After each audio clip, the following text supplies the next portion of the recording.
Sa mga detalye sa mga balitang regional ang mga kabigo leader sa komunistang grupo patay sa naitabong engkwentro sa Kalamansig, Sultan Kudarat. Samtang ang mga nagpabilin sa iwi nga kalihukan, padayon nga giawhag nga bukanaog ug mo surrender. Atong sayran kompletong report pinagi kang kamigang Bar Alawan. Balita sakto sa hapon.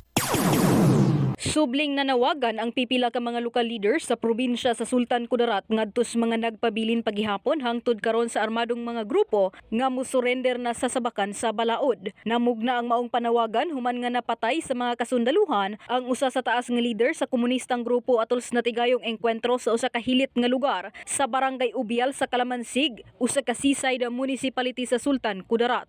Mao kini ang gikumpirma ni Brigadier General Michael Santos, ang commander sa 603rd Infantry Brigade, og ni Major General Alex Reliera sa 6th Infantry Division. Naila ang namatay nga si Ray Masut Zambrano nga nakaengkwentro sa mga tropa sa 37th Infantry Division sa nasangpit nga lugar. Nasayran nga si Zambrano wanted sa nagkadaiyang mga kaso nga nakaungong sa nagkalain-laing korte sa Central Mindanao.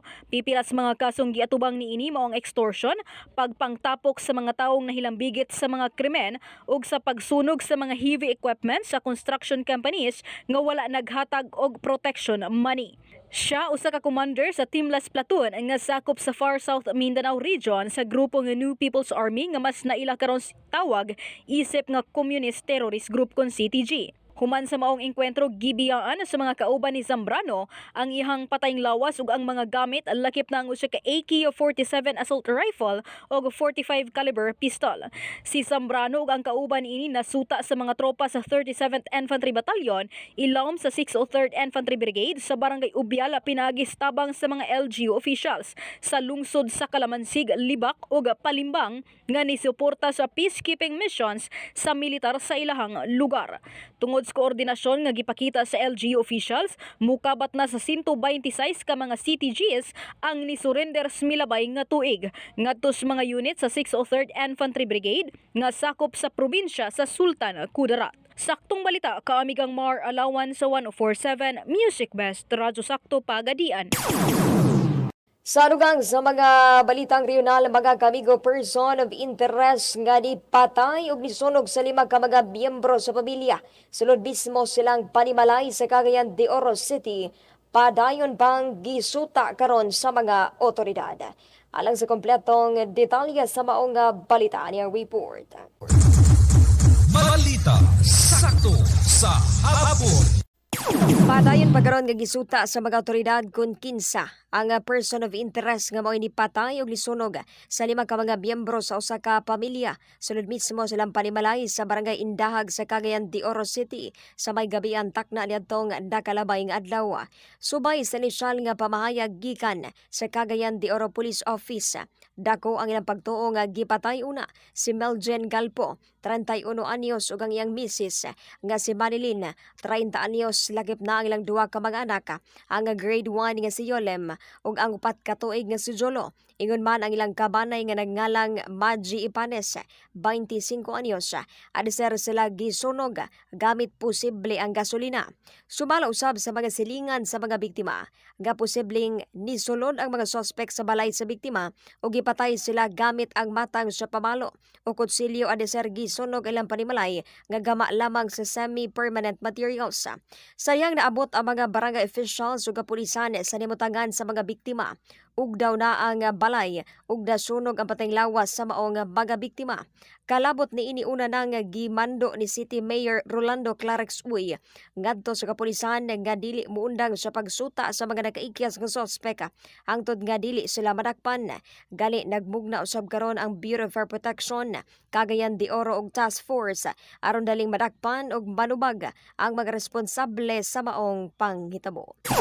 Saktong balita ni kamigang Jessel Lagumbay sa 104.7 Diag Zambi Music Best Radio Sakto Pagadian.